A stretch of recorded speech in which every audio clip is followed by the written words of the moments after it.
कुमारी शैलजा के ऐलान से हिल गया दिल्ली हाईकमान। शैलजा के ऐलान से हुड्डा खेमे में भी मच गया हड़कंप। शैलजा ने एक बार फिर ठोक दी मुख्यमंत्री की दावेदारी। विधानसभा चुनाव के लिए उम्मीदवारों का भी शुरू कर दिया ऐलान। हुड्डा खेमे के सामने दिखा दिया अपना दम। नमस्कार दोस्तों, मेरा नाम है राज के वर्मा और आप देख रहे हैं रिपोर्टर जी। अगर आपने रिपोर्टर जी चैनल को सब्सक्राइब नहीं किया तो दोस्तों चैनल को सब्सक्राइब करना ना भूलें।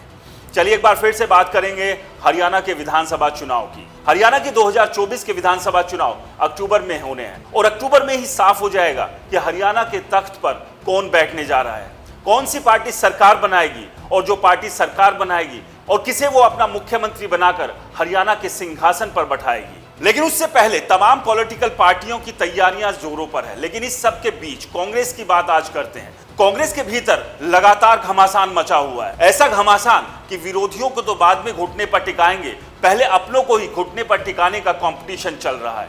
और ये कंपटीशन किसी और के बीच नहीं, कुमारी शैलजा और भूपेंद्र सिंह हुड्डा के बीच हो रहा है। बीच बीच में रुक रुक कर थम कर ये बातें जरूर आती है कि शायद अब गुटबाजी कुछ दिनों के लिए शांत हो गई है, ठंडी पड़ गई है, ये सोचकर कि अभी आपस में नहीं झगड़ते हैं, पहले बीजेपी से निपटेंगे और उससे निपटने के बाद जो जीत आएगी उसके बाद आपस में झगड़ लिया जाएगा। लेकिन कुछ देर की शांति के बाद कुछ ना कुछ ऐसा हो जाता है जिससे ये साफ पता लगता है कि ये गुटबाजी की लड़ाई अभी भी कांग्रेस के भीतर चल रही है। इसका एक नजारा अभी हाल ही में हिसार में देखने को मिला। कुमारी शैलजा जो कि सिरसा से सांसद है, वो एक कार्यक्रम में शामिल होने के लिए गई।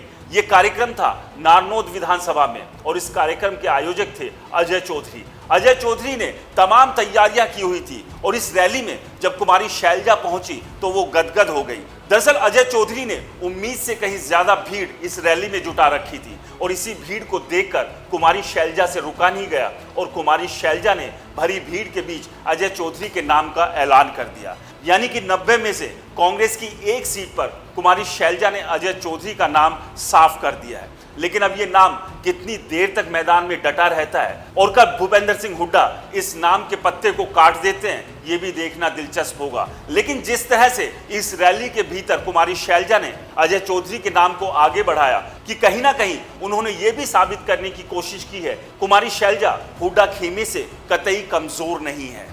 और इतना ही नहीं, इसके सहारे उन्होंने एक बार फिर से अपने मुख्यमंत्री उम्मीदवार होने की दावेदारी को भी ठोक दिया है। उम्मीदवार के नाम की घोषणा और अपने दावेदारी के ऐलान के बीच सबसे बड़ा सवाल यही है कि कांग्रेस के भीतर जिस तरह से ये उठापटक चल रही है, उस सब में गुटों में बटी हुई कांग्रेस अगर इसी तरह से झगड़ती रही तो आप समझिए कि जो बीजेपी कांग्रेस से अभी काफी पीछे चल रही है, ऐसा ना हो कि अपनी धीमी रफ्तार से ही सही खरगोश और कछुए की दौड़ की तरह कहीं कांग्रेस को कछुआ बनकर बीजेपी हरा ना दे।